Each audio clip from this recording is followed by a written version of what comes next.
আসসালামু আলাইকুম। Baby food by মমে আপনাদের সবাইকে ওয়েলকাম জানাচ্ছি।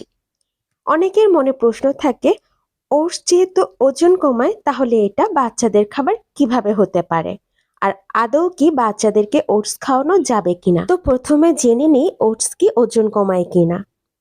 ওটস ওজন কমায় তখনই যখন আপনি তা ওজন কমানোর উদ্দেশ্যে সঠিক উপায়ে ব্যবহার করবেন। ইউজুয়ালি ইনস্ট্যান্ট ওটসগুলো ওজন কমানোর উদ্দেশ্যে ব্যবহার করা হয়। এই ইনস্ট্যান্ট ওটসটা হচ্ছে ওটসের সর্বোচ্চ প্রসেসড অবস্থা। অনেকভাবে প্রসেসড হওয়ার ফলে কিছুটা পুষ্টিমান ভাঙে, তবে এই ওটসও পুষ্টিকর। এই ওটস খেলে ওজন কমবে ব্যাপারটা এমন না। ওটস ওজন কমানোর উদ্দেশ্যে খাওয়া হয় কার্বোহাইড্রেট অ্যাভয়েড করার ক্ষেত্রে, অর্থাৎ ওজন কমাতে ভাতের বদলে ওটস খাওয়া হয়। কার্বোহাইড্রেট আমাদের ওজন বাড়িয়ে দেয়, তাই আমরা ওজন কমাতে কার্বোহাইড্রেট বা ভাতের বদলে ওটস খাই। কারণ ওটসে প্রচুর পরিমাণে ফাইবার থাকার ফলে আপনি ভাত বা অন্য ভারী খাবার না খেলেও এনার্জি পাবেন, ডিহাইড্রেট হবেন না। এছাড়া ওটস শরীরের কার্বোহাইড্রেট হজমে সাহায্য করে।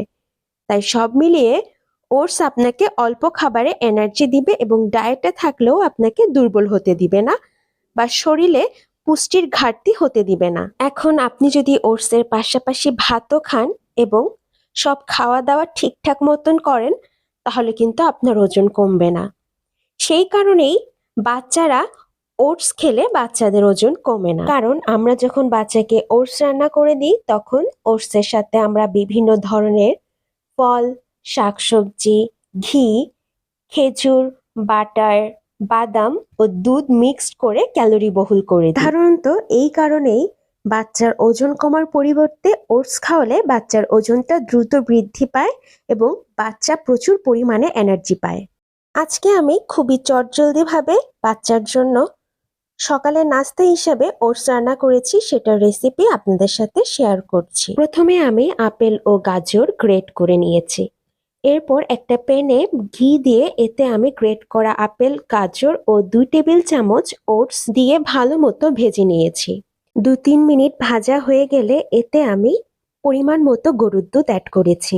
আপনার বাচ্চার বয়স 1 বছরের কম হলে অবশ্যই গরুর দুধের পরিবর্তে এখানে পানি ব্যবহার করবেন এবং পরে ওটসটা রান্না হয়ে গেলে আপনি চাইলে এখানে ফর্মুলা মিল্ক অ্যাড করতে পারেন।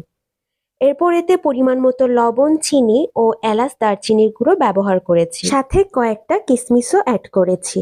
আপনার বাচ্চার 1 বছরের আগে যদি আপনি লবণ বা চিনি ব্যবহার করতে না চান, তাহলে সেই ক্ষেত্রে মিষ্টি হওয়ার জন্য ম্যাশ করা খেজুর দিতে পারেন। সব উপকরণ ভালো মতো সিদ্ধ হয়ে গেলে আমি চুলা থেকে নামিয়ে এরপর এতে 2 চামচ প্রোটিন পাউডার অর্থাৎ বাদামের গুঁড়ো ব্যবহার করেছি। চেষ্টা করবেন অবশ্যই বাচ্চাদের ওটসটা দেওয়ার জন্য। এক্ষেত্রে স্টিল কাট বা রোলড ওটসটা বেস্ট, কারণ ইনস্ট্যান্ট ওটস কিন্তু হাইলি প্রসেসড ওটস হয়, যে কারণে এর পুষ্টিগুণটা একটু কম থাকে। কিন্তু রোলড ওটস বা স্টিল কাট ওটস এতটা প্রসেসড হয় না, সেই কারণে এটার পুষ্টিগুণ অনেক বেশি। বিশ্বে বাচ্চাদের জন্য যে সমস্ত বড় বড় কোম্পানিরা ওটস বানায় তারা বেশিরভাগ ক্ষেত্রেই রোলড ওটসটা ব্যবহার করে থাকে। তাই অবশ্যই এটা বাচ্চার ওজন কমার কারণ হবে না, কারণ আপনি বাচ্চাকে সারাদিন ওটস অবশ্যই দিবেন না, পাশাপাশি আরো অন্যান্য পুষ্টি সমৃদ্ধ খাবারও দিবেন।